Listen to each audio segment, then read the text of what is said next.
규제 개혁은 거꾸로 말하면 정부가 일하는 방식을 바꿔서 좀 효율적으로 운영을 해서 제도를 그렇게 해서 절감을 하거나 아니면은 뭐 새로운 산업들이 더 활성화될 수 있게 하는 것들이 이제 규제 개선의 내역이 되겠는데 듣다 보면 알걸요 하다 보면 늘걸요 재테크 비법을 매일 오전 11시 편하고 친근한 경제 파트너 박연미의 목돈 연구소.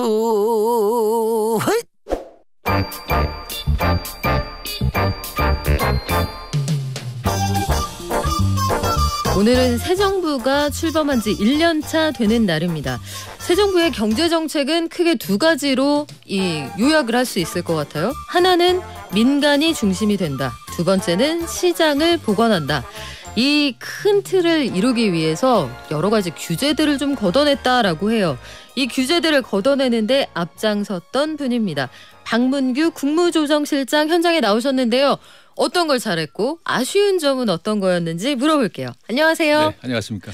실장님, 국무조정실이요. 뭔가 되게 중요한 나란 일을 한다는 느낌은 드는데 아마 국민들은 국무조정실이 가깝게 느껴지진 않으실 거거든요. 구체적으로 어떤 업무 하시는 곳인지 잠깐 소개를 좀 할까요? 네, 국무조정실은 총리실 산하에 있고요.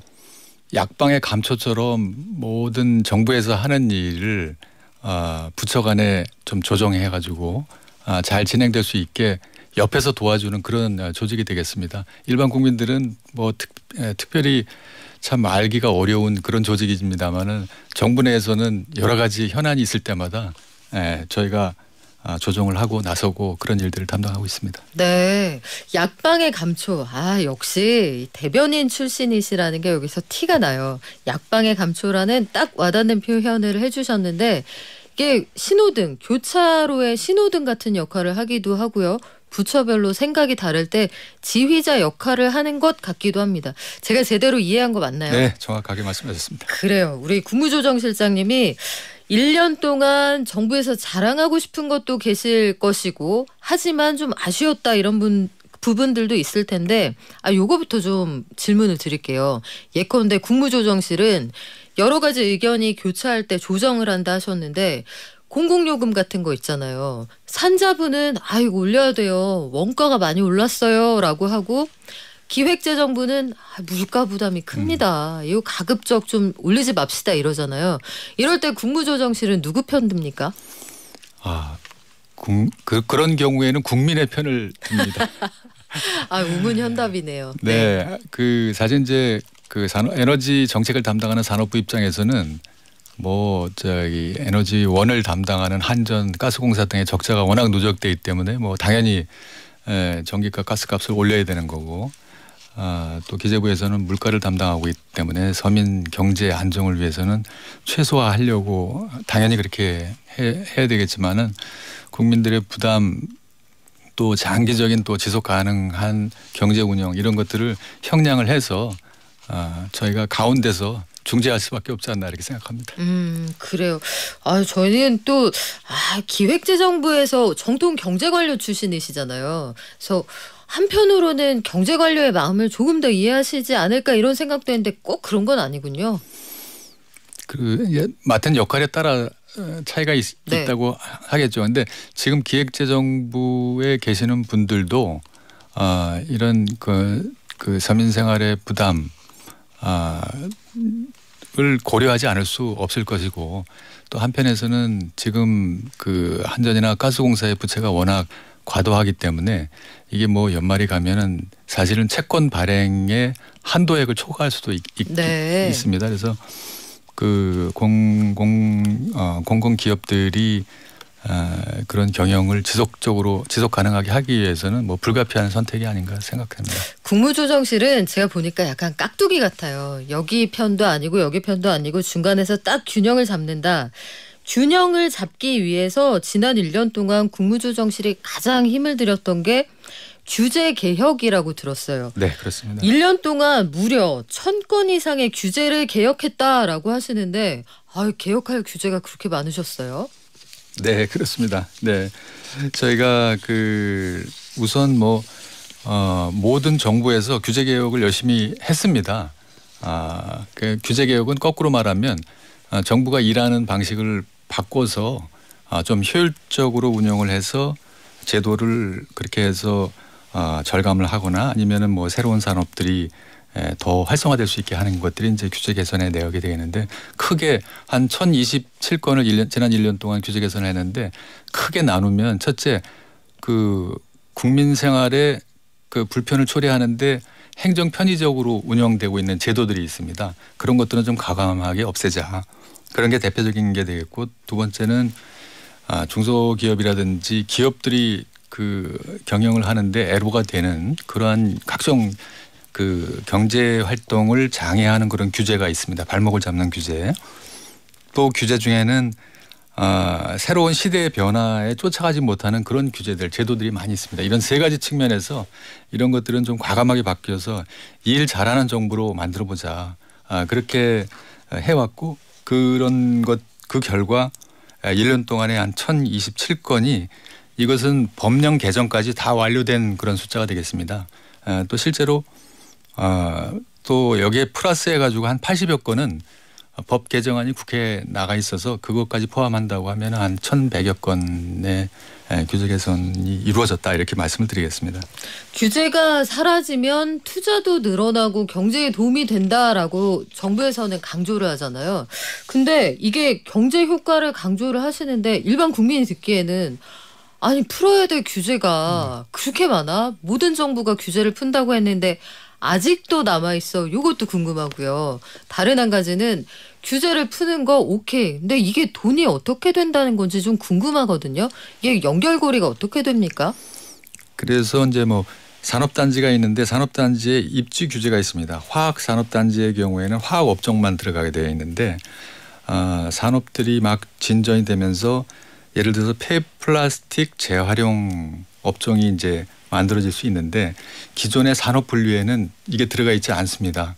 그러면 폐플라스틱을 재활용해서 화학용품으로 다시 만들 수 있기 때문에 이거를 분류표를 다시 넣게 되면 이러한 업종도 그 공장에 입지가 가능해서 새로운 투자가 가능하게 되는 거죠.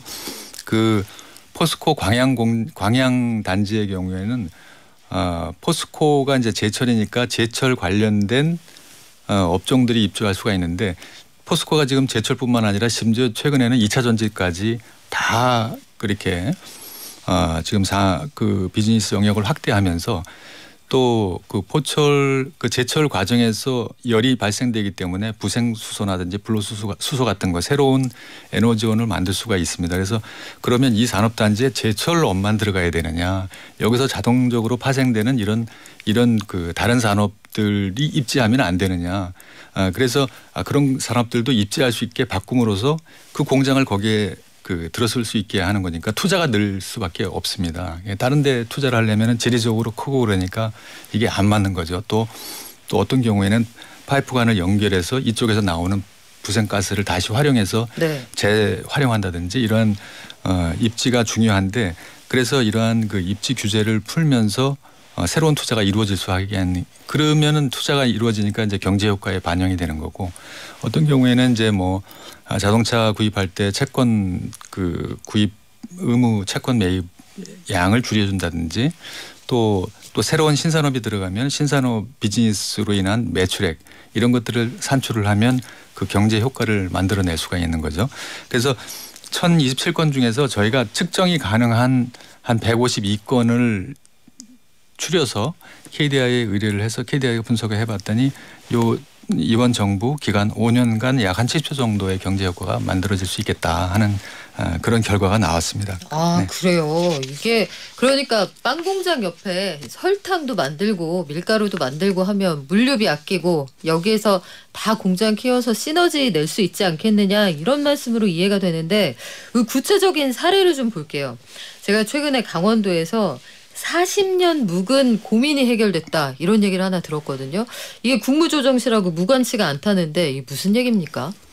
네, 여러분 잘 아시다시피 설악산 오색 케이블카 이거는 계획이 추진된 지가 41년이 걸렸습니다. 41년을 기다려서 네. 올해 드디어 환경 영향 평가를 통과를 했습니다.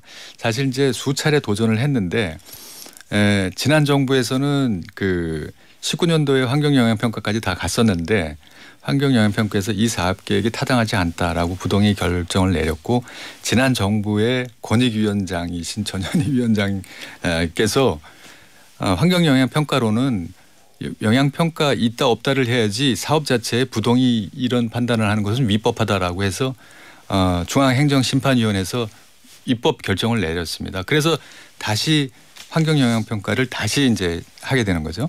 환경영향평가를 다시 하니까 환경부에서 어떤 조건을 부과를 하냐면 설악산 그 일대를 지나다니는 사냥을 전부 포획을 해서 GPS를 달아서 이 사냥의 이동 경로를 다 파악해서 생태 변화에 영향을 미칠 요인들을 파악을 하라.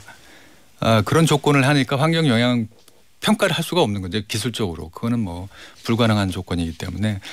그래서 또 지체되어 있던 것을 사실은 이제 뭐 과학기술이 발전되고 여러 가지 환경영향을 평가할 수 있는 기술적인 그런 발전이 있었기 때문에 여러 가지 흔적 조사라든지 관련된 지역에 관련된 그 문헌 조사라든지 이런 걸 통해서 대체할 수 있는 그런 방법을 제시를 해서 환경영향평가가 드디어 41년 만에 통과되게 됐습니다.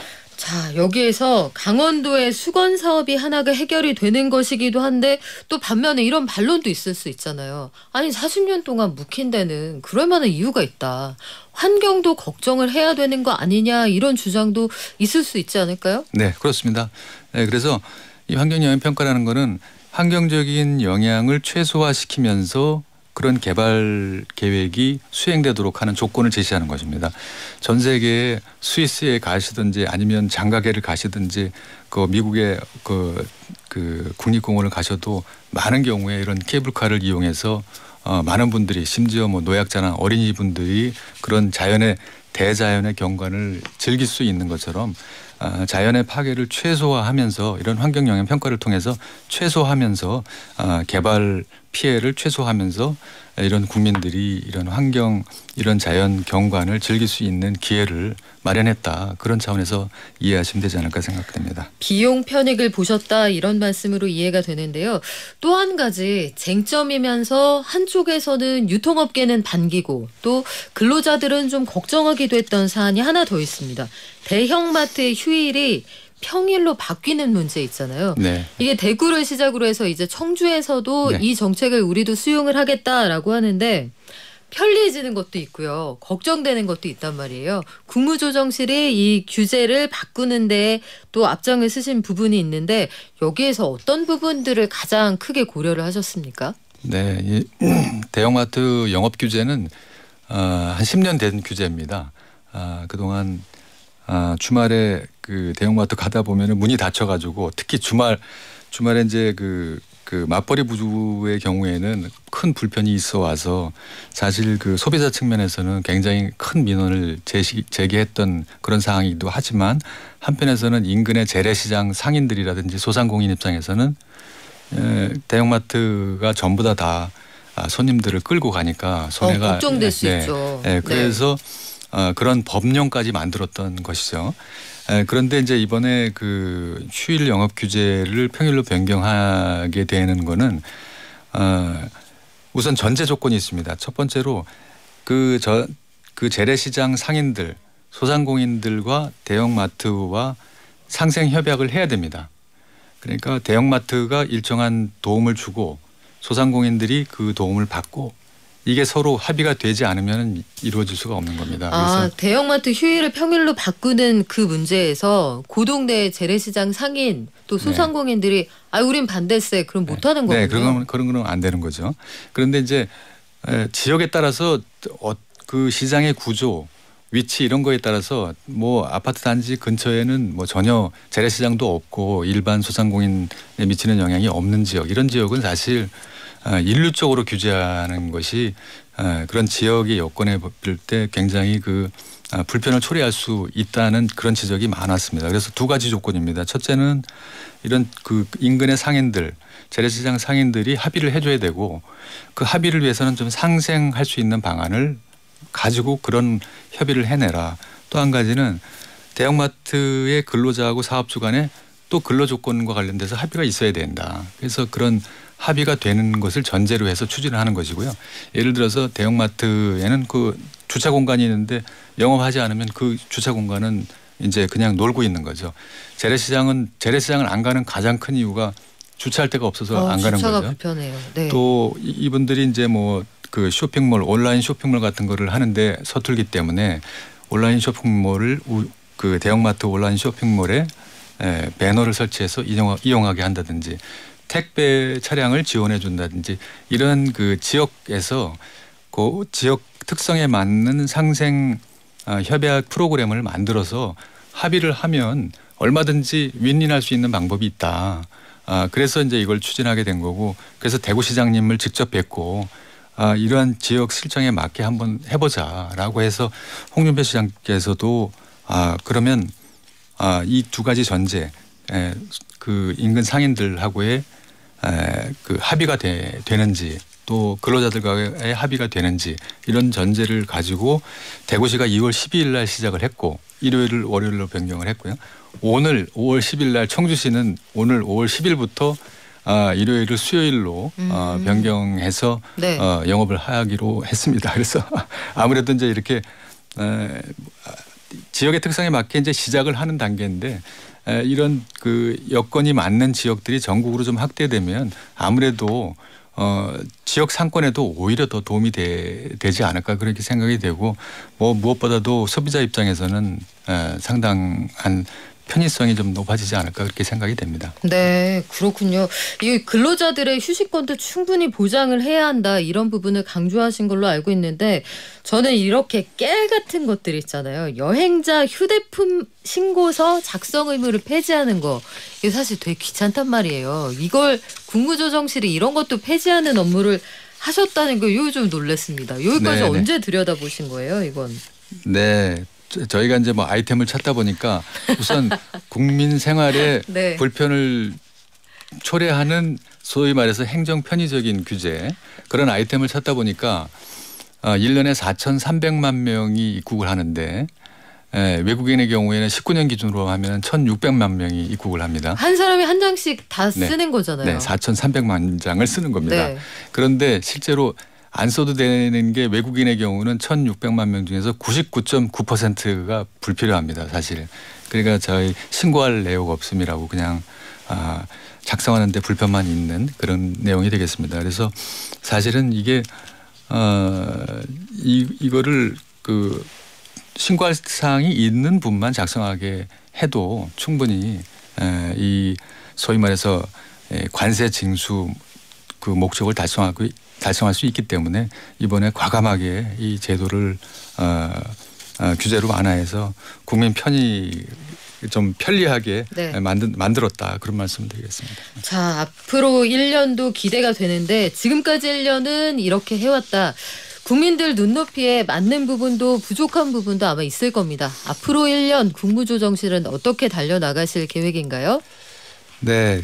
지난 1년은 사실은 이제 그 세계 경제 여건이 안 좋았기 때문에 우선 위기를 관리하면서 거시 경제를 좀 안정적으로 그 운영을 해왔고 무엇보다도 자유시장 경제를 복원시킨 1년이라고 평가하고 싶습니다. 지난 5년간 집값 급등 과정에서 우리 경제 구석구석에 여러 거품이 쌓여 있었고 또 탈원전 정책 과정에서 한전가스공사 등 누적된 이런 적자 문제 또 코로나 극복한다고 해서 이제 아무래도 과도한 확장적인 재정 정책을 펴다 보니까 국가 채무가 660조에서 400조가 늘어서 1060조가 된 상황이었습니다. 국고가 바닥에 나 있는 상황이었죠. 그런데다가 전 세계적으로 코로나 이후에 금리 인상, 우크라이나 전쟁으로 인플레가 뭐 만연해 있는 그런 상황에서 어떤 복합 위기의 가능성마저 있는 그런 상황에서 그래도 거시경제의 안정을 이끈 점은 그래도 나름대로 성과라고 볼 수 있지 않나.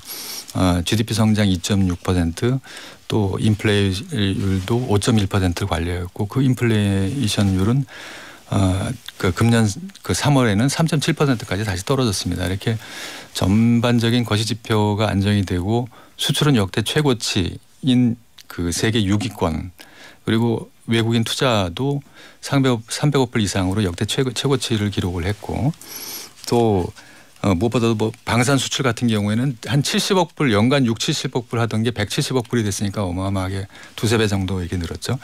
그런 성과가 있었습니다마는 사실 지금부터가 더 어려운 시간이 시작이 된 게 아닌가 생각이 됩니다. 그 인플레가 지속이 되고 있고 금리 인상에 따라 가지고 세계 경제가 네. 그 다시 다운될 가능성이 상당히 높기 때문에 물론 그 IMF나 국제기구에서는 그 리오프닝 효과로 인해서 중국 등의 그 경제 성장이 조금 더 나아지지 않을까, 하반기부터는 좀 나아지지 않을까 그렇게 전망을 하고 있습니다만은 여전히 첩첩산중이다, 갈 길이 멀다. 그래서 이러한 그 여러 어려운 여건을 헤쳐나가면서 네. 안정적으로 경제를 운영해 나가고 또 특히 그 지속 가능한 성장을 위해서 성장 동력을 계속 확충하고 또 3대 개혁을 통해 가지고 우리 경제가 체력을 좀 강화해 나가는 그런 노력을 해 나가려고 하고 있습니다. 네, 앞으로 어떻게 해 나가시는지 저희가 응원과 격려 또 비판과 건전한 채찍 함께 들면서 저희 지켜보도록 하겠습니다. 지금까지 박문규 국무조정실장과 함께했습니다. 고맙습니다. 네, 감사합니다.